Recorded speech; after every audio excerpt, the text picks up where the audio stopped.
अंशुल, सबसे पहले आप बताएं स्टॉक स्पेसिफिक आइडियाज क्या रहेंगे, 1 घंटा बाकी है और कैरी फॉरवर्ड किए जा सके वैसे ट्रेड्स बताएं। देखिए एलएनटी में एक ब्रेकआउट आने की संभावना दिख रही है। यहाँ पे 120 122 इनका फ्लैट बेस या कप हैंडल पैटर्न कह सकते हैं बना हुआ है। यहाँ से प्राइमरी ब्रेकआउट आया है 3746 पे।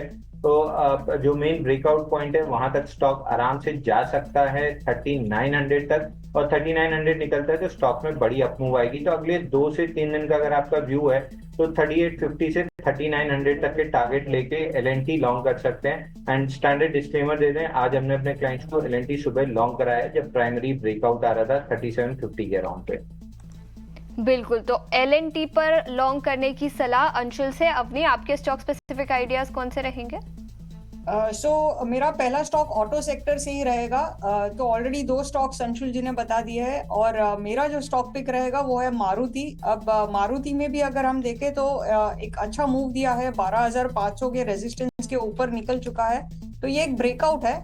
और हमने जो एक गैप डाउन ओपनिंग देखी थी करीबन 5 अगस्त को, वो गैप फिल हो चुका है। तो मेरे हिसाब से यहाँ से आज वॉल्यूम एक्टिविटी भी अच्छी है, आरएसआई पे भी पॉजिटिव क्रॉसओवर है। तो एक अच्छी उछाल हमें ऊपर 13,200 तक की मिल सकती है। तो इसको हम लेकर के जाएंगे, और एज अ बीटीएसटी ऑल्सो। और अगर एक आध हफ्ता 10 दिन के लिए भी कैरी करना है तो भी ये स्टॉक बहुत अच्छा स्टॉक है। और ये शो के बिगिनिंग में एक और स्टॉक हमने व्यू शेयर किया था, वो था कोल इंडिया।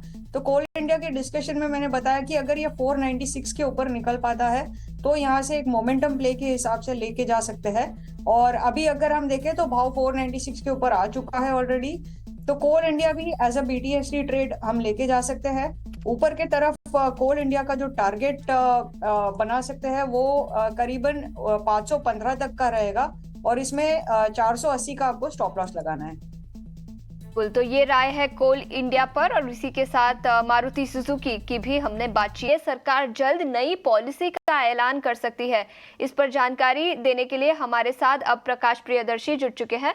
प्रकाश, बताएं क्या खबर है आपके पास? देखिए, सूत्रों के हवाले से हमें एक्सक्लूसिव जानकारी मिल रही है कि शिपिंग मिनिस्ट्री ने न्यू शिपिंग पॉलिसी के ऊपर इंटर मिनिस्ट्रियल कंसल्टेशन की प्रक्रिया की शुरुआत कर दी है।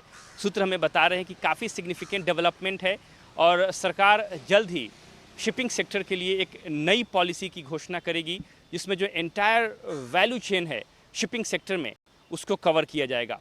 सूत्र हमें बता रहे हैं कि जो रिलेटेड मिनिस्ट्रीज़ हैं उनसे उनके इनपुट्स मांगे गए हैं, और शिपिंग मिनिस्ट्री को ये उम्मीद है कि अगले 2 महीने के अंदर इस पर कैबिनेट की अंतिम मंजूरी जो है वो ले ली जाएगी। इस पॉलिसी के तहत तमाम ऐसे इम्पॉर्टेंट फैक्टर्स हैं शिपिंग सेक्टर में जिसको कवर किया जाएगा, और गवर्नमेंट ये चाहती है कि तमाम तरह के रिफॉर्म्स किए जाएँ, चाहे वो फाइनेंसिंग मॉडल हो, ओनरशिप हो, इंश्योरेंस हो, लीजिंग हो या शिप बिल्डिंग मैकेनिज्म हो। इसमें बड़े रिफॉर्म्स किए जाएंगे। नई पॉलिसी के तहत शिप मैन्युफैक्चरिंग और रिसाइकलिंग के जो मेजर्स हैं उसमें भी बड़े पैमाने पर रिफॉर्म्स किए जाएंगे। साथ ही साथ जो नई पॉलिसी है वो पीपीपी मॉडल के आधार पर डेवलप किया जा रहा है, जिसमें सरकार प्राइवेट सेक्टर को सीधे तौर पर फाइनेंशियल सपोर्ट देगी, साथ ही साथ जो डिमांड है उसको भी इंश्योर करेगी।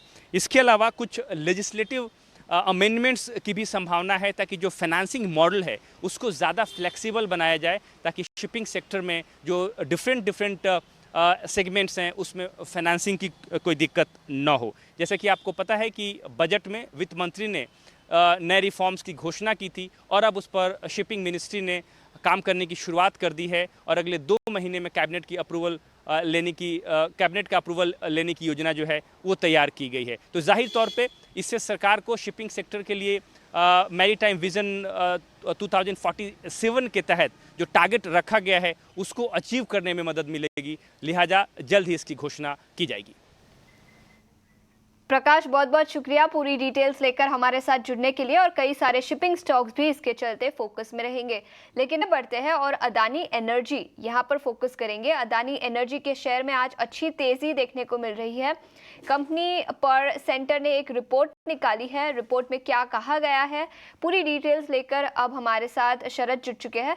शरद, बताएं कौन सी रिपोर्ट है और क्या डिटेल्स निकल कर आई है?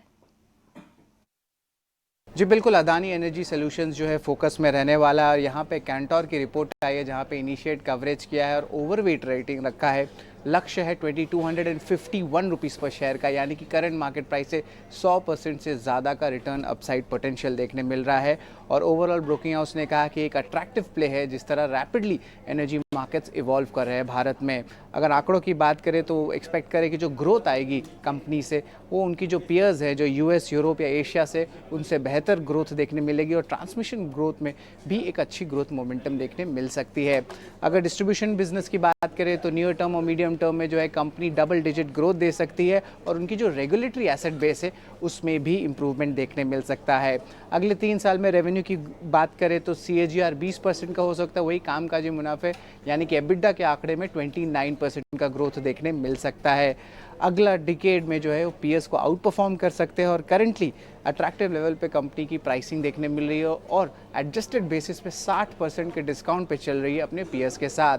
तो ये इंपॉर्टेंट रिपोर्ट आया है अदानी एनर्जी सॉल्यूशंस पे। बिल्कुल, तो कैंटर की रिपोर्ट अदानी एनर्जी सॉल्यूशंस पर, जिसके चलते स्टॉक आज फोकस में है। अंशुल, अदानी एनर्जी पर टेक्निकल्स पर देखें तो क्या राय होगी?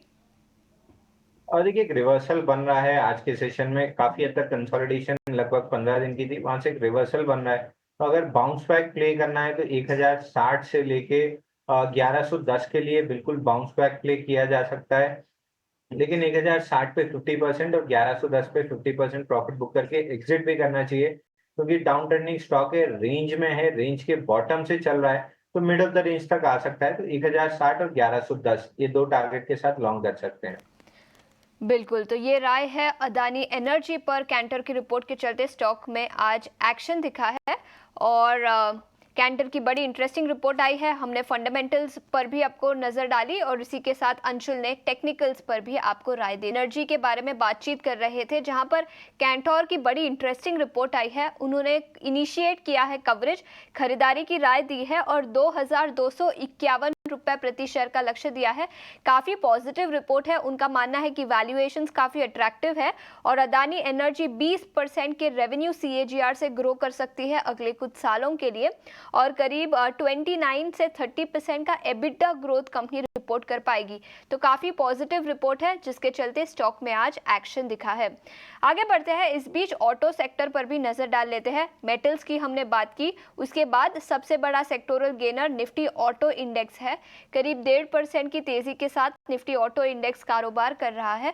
और कुछ स्टॉक्स की बात करें तो M&M करीब 3.5 से 4% की तेजी यहां पर दिखी है। इसी के साथ आयशर मोटर्स और मारुति, इन स्टॉक्स में भी आधे से 3% की तेजी दिखी है। अंशुल, ऑटो इंडेक्स पर क्या राय रहेगी? ईयर टू डेट बेसिस पर देखें तो शायद थोड़ा लैकलस्टर मूव्स रहे हैं, लेकिन इंडिविजुअल स्टॉक स्पेसिफिक आइडियाज क्या रहेंगे ऑटो इंडेक्स से? देखिए आशीष जी, ऑटो इंडेक्स में ब्रेकआउट आया है और यहाँ से फ्रेश मोमेंटम बनना भी स्टार्ट हुआ है और 26,300 के ऊपर सस्टेन करता है। तो जो ऑल टाइम हाई बना था ऑटो इंडेक्स का 26,934 का, इसको सरपास करते हुए हम 28,000 तक जा सकते हैं। तो ऑटो काउंटर्स हमें तेज लग रहे हैं। आज के शो के स्टार्ट में हमने ऑलरेडी M&M रिकमेंड किया है, तो वहां पे हमको तेजी लग रही है। इसके अलावा आयशर मोटर्स भी हमको तेज लग रहा है। यहाँ पे आयशर मोटर्स में समवेयर अराउंड एक ब्रेकआउट है छोटे से कप हैंडल का। ओवरऑल पैटर्न में देखें तो बड़े फ्लैट बेस का ब्रेकआउट है एट 5000। तो यहाँ से 5,000 के ऊपर जैसे स्टॉक टिकता है 5,250 तक के अपमूव मिल सकते हैं। और स्टैंडर्ड डिस्क्लेमर दे दें कि हमने मॉर्निंग में अपने क्लाइंट्स को M&M और आयशर मोटर्स दोनों लॉन्ग इनिशिएट कराया है, तो हमारे क्लाइंट के पोर्टफोलियो में स्टॉक हो सकते हैं। बिल्कुल, तो ये राय है M&M पर और कई सारे ऑटो स्टॉक्स पर भी अंशुल ने चर्चा की। आगे बढ़ते हैं और इस बीच फार्मा सेक्टर पर नजर डाल लेते हैं। सभी सेक्टोरल इंडिसेस हरे निशान में है, लेकिन फार्मा इंडेक्स में थोड़ी सी कमजोरी दिखी है। और कुछ स्टॉक स्पेसिफिक एक्शन की बात करें तो कई सारे स्टॉक्स जो लाल निशान में है। औरोबिंदो फार्मा 2.5% की तेजी के साथ कारोबार और इसी के साथ नैटको फार्मा और इप्का लैब्स में भी करीब 1.5 से 2% की गिरावट है। अवनी, फार्मा स्टॉक्स पर क्या राय रहेगी और इस इंडेक्स से कोई स्टॉक स्पेसिफिक आइडियाज जो आप शेयर करना चाहेंगे?